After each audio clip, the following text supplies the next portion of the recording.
Hello everyone, कैसे हैं आप सभी। आज तारीख हो गई है 12 मई 2020 और इस वीडियो में हम लोग बात करेंगे आज के करंट अफेयर और उनसे रिलेटेड जो भी इम्पोर्टेंट फैक्ट्स होती हैं तो उनके बारे में भी बात करेंगे। तो शुरुआत करते हैं। डीआरडीओ ने इलेक्ट्रॉनिक गैजेट्स, पेपर्स और करेंसी नोट्स को सैनिटाइज करने के लिए एक ऑटोमेटेड अल्ट्रावायलेट प्रणाली विकसित की है। अभी कोरोना वायरस की वजह से हर चीज़ को हम लोग सैनिटाइज करके यूज़ कर रहे हैं। तो जो इलेक्ट्रॉनिक गैजेट्स हैं जैसे लैपटॉप है, सेलफोन है या कोई हमारी इंपॉर्टेंट पेपर्स हैं या करेंसी नोट्स हैं, तो इन पर जो है केमिकल्स का छिड़काव नहीं हो सकता, इनको केमिकल से सैनिटाइज नहीं किया जा सकता। तो इसके लिए डीआरडीओ ने एक अल्ट्रावायलेट, ये प्रणाली जो है इसमें अल्ट्रावायलेट रेज का यूज़ किया जाएगा। तो उससे जो है जो भी गैजेट्स हो, पेपर्स हो या फिर करेंसी नोट्स हो तो उनको सैनिटाइज किया जा सकेगा। ये बनाया है डीआरडीओ ने। तो डीआरडीओ का full form defence research and development organisations. इसके हेडक्वार्टर जो है वो नई दिल्ली में है। इसके अभी करंट टाइम में डायरेक्टर हैं जी सतीश रेड्डी। अक्सर जो है डीआरडीओ का मोटो पूछ लिया जाता है कि डीआरडीओ का मोटो क्या है। तो डीआरडीओ का मोटो है बलस्य मूलम विज्ञानम, बलस्य मूलम विज्ञानम। आगे बढ़ते हैं। 11 मई को राष्ट्रीय प्रौद्योगिकी दिवस के रूप में मनाया गया। 1999 से हर वर्ष जो है 11 मई को राष्ट्रीय प्रौद्योगिकी दिवस के रूप में मनाया जाता है। इसको मनाने के पीछे का जो कारण है इसी दिन मनाने का, वो ये कि 11 मई 1998 को ऑपरेशन शक्ति के तहत भारत का पहला न्यूक्लियर मिसाइल जो है वो लॉन्च किया गया था। जो 11 मई 1998 के दिन पहली ऑपरेशन शक्ति, उसका नाम दिया गया था ऑपरेशन शक्ति। तो उसकी जो पहली टेस्टिंग थी वो 11 मई 1998 को की गई थी। अच्छा, ये जो है भारत की दूसरी बार जो है न्यूक्लियर टेस्टिंग की गई थी। इसके पहले भी एक बार जो है भारत ने अपनी न्यूक्लियर टेस्टिंग की थी, वो की थी मई 1974 में, मई 1974 में, और उसको नाम दिया गया था स्माइलिंग बुद्धा। और जो 1998 में हुई थी इसका नाम था ऑपरेशन शक्ति। आगे बढ़ते हैं।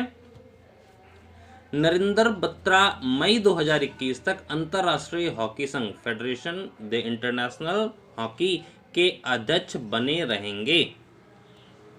ये जो है अभी इनका कार्यकाल समाप्त होने वाला था, लेकिन अभी कोरोना वायरस की वजह से जो है अभी नए चुनाव नहीं हो सकते हैं। तो इसके लिए इनका कार्यकाल बढ़ा करके मई 2021 तक कर दिया गया है।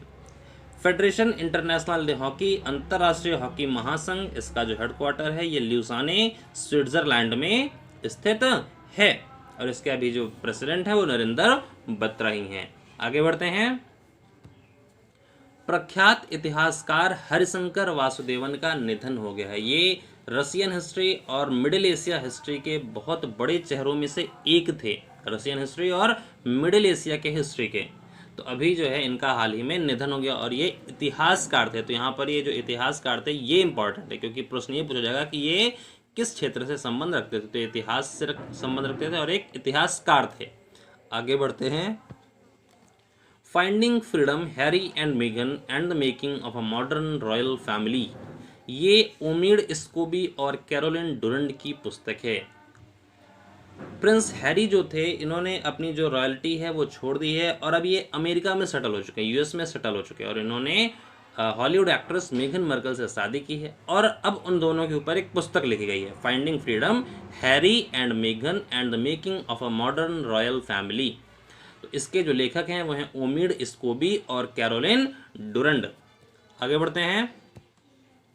नोमुरा और गोल्डमैन ने वित्तीय वर्ष 2020-21 में भारत की जीडीपी के पूर्वानुमान को घटाकर -5% कर दिया है। इसके पहले इसने जो है अनुमान लगाया था -0.5%, अब उसे और कम करके -5% कर दिया है। तो ये अब तक की सबसे मिनिमम, जो अब तक की किसी भी एजेंसी ने सबसे कम लगाई थी, तो वो अब जो है नोमुरा और गोल्डमैन ने लगाई है। अच्छा, और भी कुछ इंपॉर्टेंट है, कुछ और जो पूर्वानुमान लगाए गए हैं। एक आईएमएफ ने लगाया है, आईएमएफ ने लगाया है 1.9%। कितना लगाया है? 1.9%। और वर्ल्ड बैंक ने लगाया है 1.5 से 2.8% के बीच। वर्ल्ड बैंक ने 1.5 से 2.8% के बीच लगाया। तो ये दोनों भी यहाँ पर इंपॉर्टेंट हैं। आगे बढ़ते हैं। जीसीसी बायोटेक ने भारत की पहली पूरी तरह से स्वदेशी कोविड-19 kit DIAG sure nCoV-19 launch की है। ये अभी जो है इसे हाल ही में CISR से मंजूरी मिली है और ये जो जीसीसी बायोटेक है ये कोलकाता की एक फर्म है, तो उसने भारत की पूरी तरह से, इसके पहले भी भारत में बना लेकिन वो पूरी तरह से स्वदेशी नहीं था, तो अब जो है ये पूरी तरह से स्वदेशी किट बनाई गई है और इसे बनाया है जीसीसी बायोटेक ने और इसका नाम है DIAG श्योर nCoV-19। आगे बढ़ते हैं। मई 2020 में दीपा मलिक ने अपनी सेवानिवृत्ति की घोषणा की है। दीपा मलिक कौन है?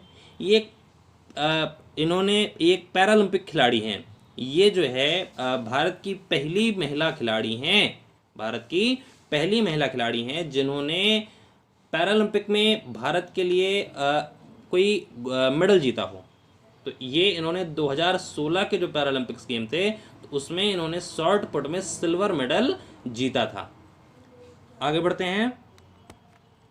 भारतीय नौसेना ने मिशन सागर का शुभारंभ किया है। मिशन सागर के तहत क्या होगा कि जो है हिंद महासागर के जो देश हैं तो उन तक जो है आवश्यक खाद्य सप्लाई और दवाओं की जो है आपूर्ति की जाएगी। तो इसको नाम दिया गया है मिशन सागर और इसे शुरू किया है भारतीय नौसेना ने। तो भारतीय नौसेना की बात करें तो इसके अभी करंट टाइम में जो चीफ हैं वो हैं एडमिरल करमबीर सिंह। कौन है? एडमिरल करमबीर सिंह।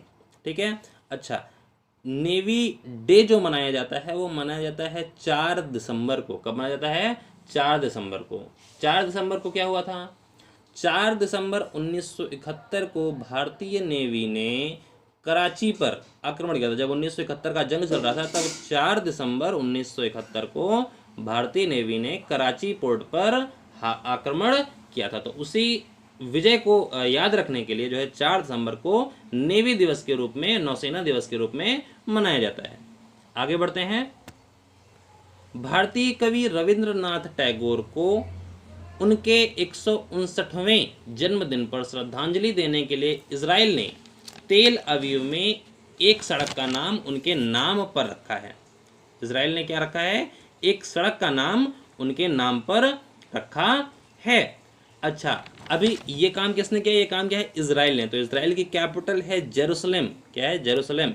इजराइल की करेंसी शेकेल और इजराइल के जो अभी करंट टाइम में प्राइम मिनिस्टर हैं वो हैं बेंजामिन नेतन्याहू। Benjamin Netanyahu. तो ये थे आज के करंट अफेयर। आपको ये वीडियो कैसी लगी इससे कमेंट बॉक्स में बताएं।